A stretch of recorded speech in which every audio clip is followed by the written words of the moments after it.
My parents skipped my graduation for my sister's prom. I stood on that stage cap in hand, staring at the empty chairs marked reserved for family, and the applause around me sounded like static. That night, my phone buzzed. Not a "we're proud of you," but a text from my mom. "Send $2,000 for your sister's hair and dress." I stared at the screen numb until something in me finally broke. 3 days later, another text arrived. "You're no longer family." I thought that was the end of it until the night of her prom when the truth came out in front of everyone. When I was little, my mom used to say, "A good daughter makes life easier for everyone." I didn't realize back then that she meant everyone but me. In our house, love was earned through favors, silence, and keeping the peace. My mother Valerie lived for appearances. Every family photo was staged, every caption rehearsed. The hearts, grateful, close, blessed, she'd write online, even if we'd just argued about something petty like me leaving my shoes by the door. My father Richard would sip his coffee and mutter, "Let's not make this a fight like that solved anything." And then there was Amber, my mom's baby girl. The sparkle of her social media posts, the one who never heard the word no. If she wanted a designer bag, Mom called it a reward. If I asked for new textbooks, it was a waste. I was the practical one, the helper, the person who kept everything running quietly in the background. When I turned 17, I worked part-time at a bakery to buy Amber a prom dress because Mom said, "That's what good sisters do." The day Amber twirled in front of the mirror, they both cried. I just stood there covered in flour, pretending I wasn't invisible. Years later, not much had changed. My master's degree in organizational psychology was supposed to be my way out, proof that hard work meant something. But on graduation day, the illusion cracked for good. After the ceremony, I walked back to my apartment in Denver. It wasn't much, just a studio with secondhand furniture and a view of the parking lot, but it was mine. I hung the gown on the chair, stared at my phone, and waited. No call. No message, just silence. Then, at midnight, my best friend Maya texted, "Your mom just posted Amber's prom prep on Facebook." Caption says, "So proud of my baby girl. Some people forget what real family pride looks like." I didn't reply. I just sat there, phone in hand, feeling something shift inside me. I had spent my whole life chasing their approval. That night, under the flickering kitchen light, I realized I didn't need it anymore. The next morning, sunlight cut through my blinds like it had something to prove. I poured stale coffee into a chipped mug and tried not to check my phone. I failed.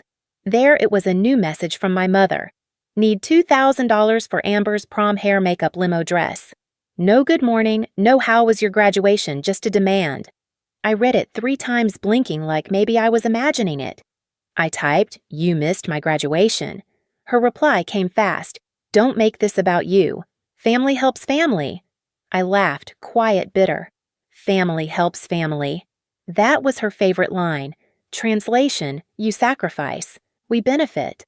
I looked around my apartment. The unwashed dishes, the notes from my thesis, still scattered on the counter. The silence that somehow felt louder than any argument we'd ever had. I'd worked 2 jobs through college, skipped vacations, skipped sleep just to make things easier for them. And now she wanted $2,000 for a night of curls and glitter. My phone buzzed again. "Maya, you okay?" I sent her a screenshot. She called immediately. "Liv, please tell me that's not real." "It's real. She didn't even She didn't even congratulate you." "Nope. Guess I'm just the family ATM." I tried to laugh, but it came out flat. Maya sighed. "Don't send her anything. Not a dime." For once, I didn't argue. Hours passed. I ignored every vibration, every little buzz from my phone. But when I finally checked, there were more texts, this time from Dad. "Please don't ruin this for your sister. She's been looking forward to it." That was the moment I realized it wasn't just Mom. It was all of them. I opened my banking app and saw the old education account one Mom still had access to. She'd set it up years ago for my tuition. I hadn't used it since graduating, but the balance looked lower than I remembered. I scrolled through the statements. Payments labeled Event Rental Floral Service Dress Boutique. My stomach turned. She'd already started using my funds. I felt my pulse in my ears. There was no confrontation, no screaming, just a quiet, steady decision. I called the bank, waited on hold, gave them the account number.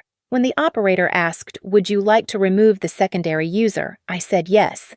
My voice didn't shake. After hanging up, I typed a single message to my mother. No, just that. Minutes later, the screen lit up again. "You're no longer family." I stared at those words until they blurred. The air felt thin, my throat burned. Then something inside me, something that had been breaking for years, finally went still. I deleted the chat, locked my phone, and whispered to no one. Good. I didn't cry, not right away. I just sat there staring at the blank wall across from me, letting those 4 words echo until they lost their meaning. You're no longer family. It should have hurt more than it did. But mostly, I felt empty, like the house had finally burned down and I was just standing in the ashes, too tired to care.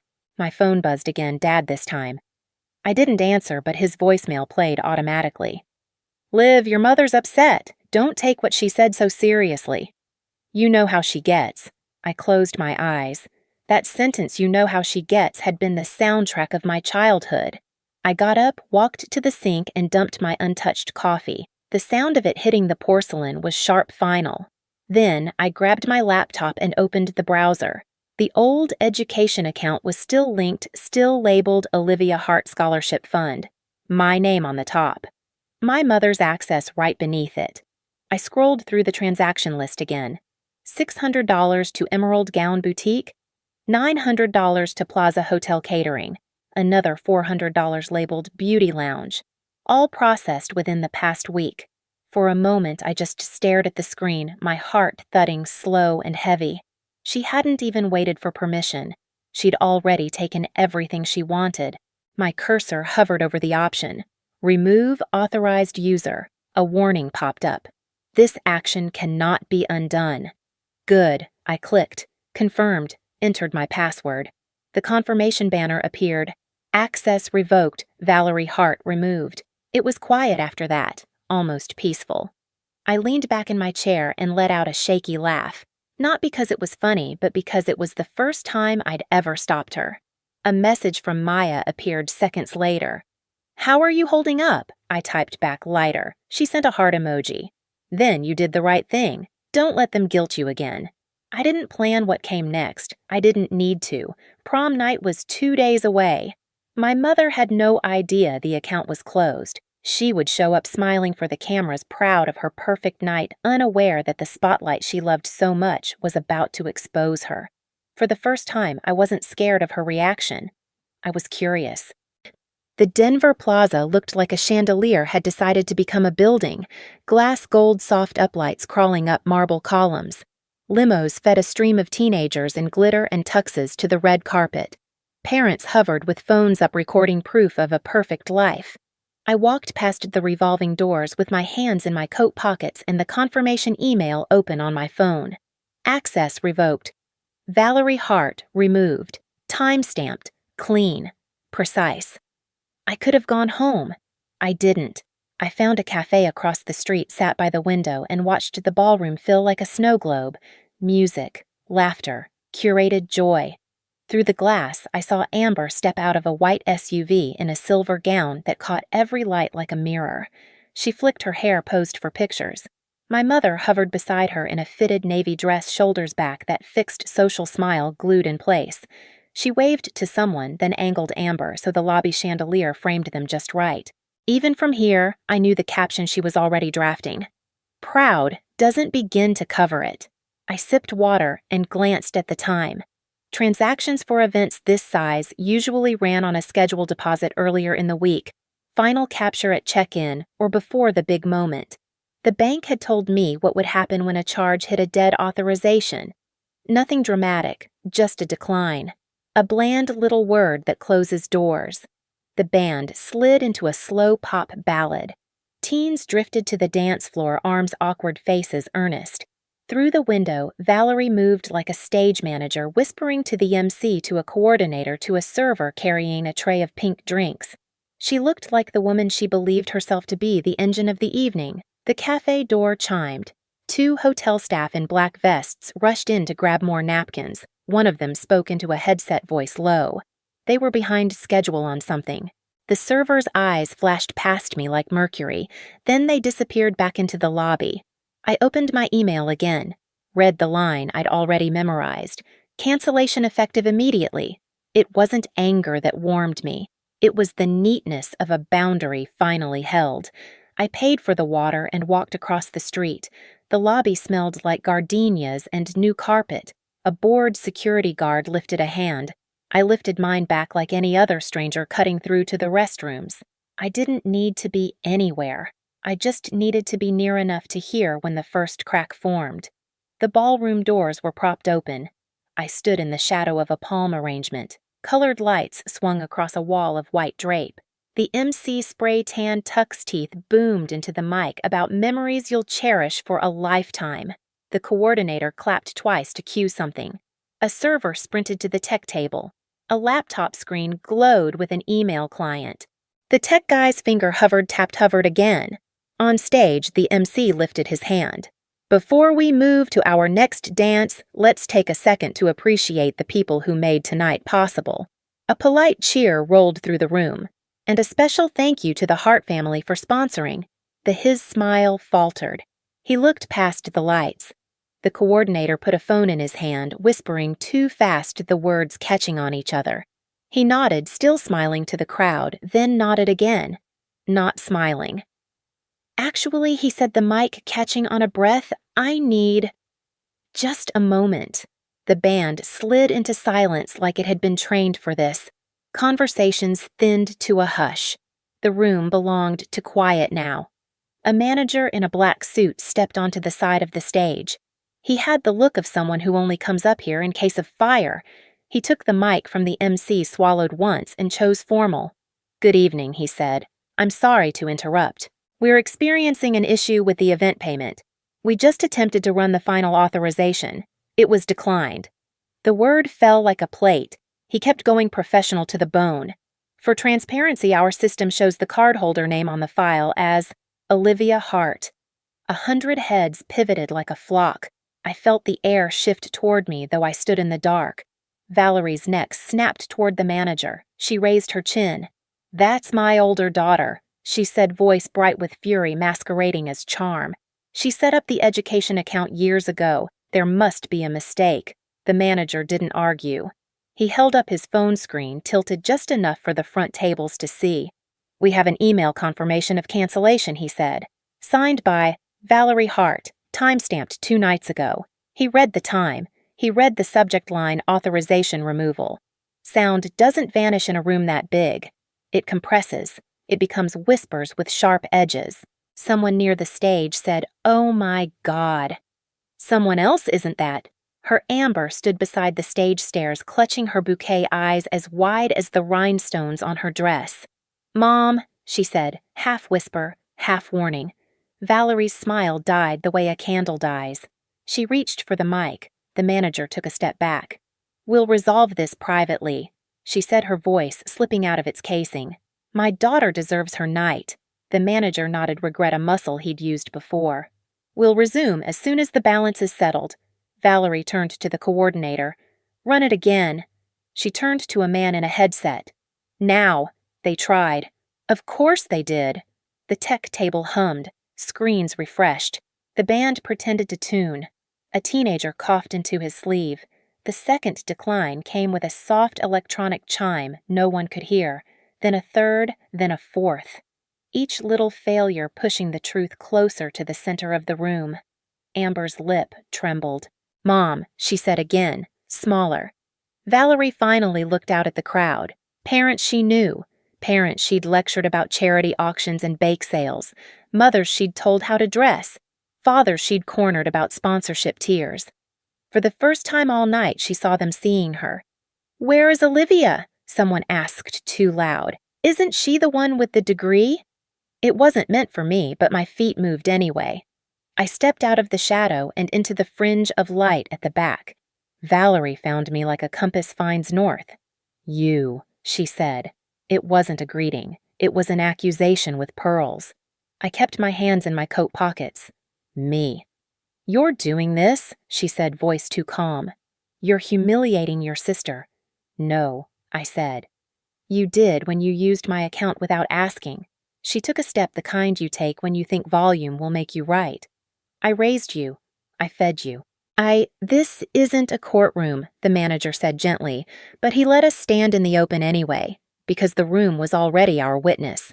Family helps family, Valerie said, and the phrase tasted like rust. I nodded toward the stage. That's what I was told, for years. The MC tried to rescue the moment. Why don't we, take a short intermission?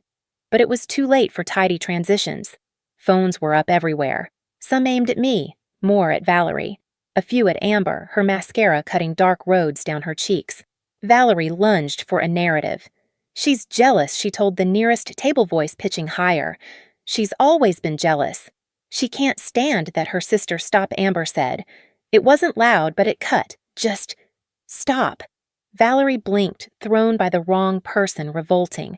Amber hugged the bouquet like a life jacket. Did you use her money? Valerie didn't answer. She couldn't say yes. She couldn't say no.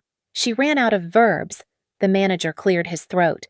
We can proceed if another payment method is provided. He was merciful enough not to say immediately. Richard appeared at Valerie's shoulder, looking like he'd sprinted from the parking garage.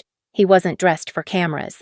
He was dressed like a man who'd been called after the fire started. Val, he murmured, let's step outside. She swatted his hand away without looking. We are not stepping anywhere. He looked at me across the distance. His eyes were wet and tired. Liv, he said soft. Please.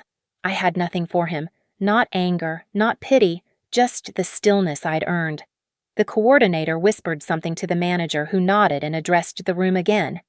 We'll take a 15-minute intermission, he said. Snacks and water are available in the foyer. The lights brightened. The spell broke. Clusters formed instantly, parents, students, whispers, sprinting faster than people could walk. The ballroom became a rumor with walls. Valerie turned back to me. You think you're righteous, she hissed low enough for only a few to hear. You think this makes you better. I think it makes me done. She stared at me like if she focused hard enough, she could turn me back into the girl who bought a dress with bakery tips and flour on her knuckles. But that girl was gone, buried under years of neat, quiet compliance. You're no longer family, she said again, trying to make the curse stick where it had failed before. I smiled without joy. You texted that days ago. Amber started to cry the way people cry when they finally notice gravity. She looked at the crowd, then at me. Can we fix it? She asked a child in a woman's dress. You can pay for what you wanted, I said. That's all. Valerie's mouth thinned to a blade. Her phone flashed. Her card failed again in her banking app. I saw it in her eyes. She turned to Richard. Do something. He took his wallet out like a reflex, then put it back because a reflex won't cover a ballroom. He looked at me then, at the manager. We'll figure this out, he said, and it was the truest sentence he spoke all night. I stepped backward out of the light, back into the shadow where I belonged to myself. Behind me, a couple of kids were whispering. Is that her sister dude the mom signed the removal email? No way. Way. At the doorway, I paused. The band tested a chord. The MC flipped through his note cards like maybe one had instructions for this. Valerie stood statue still a queen, without a throne, while Amber's friends led her off stage murmuring apologies that weren't theirs to give. I didn't raise my voice. I didn't deliver a speech. I walked past the lobby flowers and out into night air that smelled like after rain and city stone. The glass reflected the ballroom for a second, then gave me back my own shape. People think payback is loud. Sometimes it's just the volume turning down on the person who used to control the room. Across the street, the cafe lights flickered. A notification slid across my phone, a system message I'd set to forward from my bank. Attempted charge declined. It listed the vendor and the time. Then another. And another. Each one a period at the end of a sentence I'd been writing since I was 17. I looked through the hotel windows one last time. The MC was back at the mic trying to sound cheerful while announcing water in the foyer. Teens in sequins shuffled toward doors, their eyes wide, their whispers bright. I didn't need a finale. I'd gotten what I came for, the truth on a stage my mother had built for herself. Then the truth about her prom night came out. By morning, the story had already spread. Someone had filmed the entire scene at the Denver Plaza, the declined payments, the argument, even my mother's voice cracking over the microphone. It made its way to Facebook faster than she could delete her old posts. Valerie's perfect world collapsed in high definition. The other parents stopped returning her calls. Amber's friends untagged the photos. The prom committee issued a public statement calling it an unfortunate misunderstanding. But everyone knew the truth. Dad tried to call 3 times. I didn't pick up. The last voicemail was a whisper. "I'm sorry, Liv. We should have been there." I didn't need to hear more. Apologies after exposure weren't redemption, they were survival. A week later, I moved into a small apartment in Seattle for my new job at a consulting firm. The air smelled like rain and coffee, not resentment. I unpacked slowly, one box at a time, until I reached the frame that held my diploma. The ribbon from graduation was still tucked behind the glass. I hung it above my desk next to the window. Sunlight hit the gold seal, soft and warm. For a second, I imagined Mom seeing it not through a lens or a filter, but the way it really was. Quiet, earned, mine. An email notification pinged Dr. Whitman, my advisor. "When people can't clap for you, it's because they're not meant to sit in your audience." I smiled. For the first time, it didn't feel like loss. It felt like peace. I stood on my balcony that evening, watching the Seattle skyline fade into gold and gray. The city hummed quietly below. No applause, no judgment, just life moving forward. I took a deep breath, the kind that feels like starting over, and whispered, "Silence isn't surrender. It's peace." If you've ever been the one left out, the forgotten, the overlooked, remember this. Walking away doesn't mean you lost. It means you finally chose yourself. Share your story in the comments and hit subscribe so you don't miss the next one.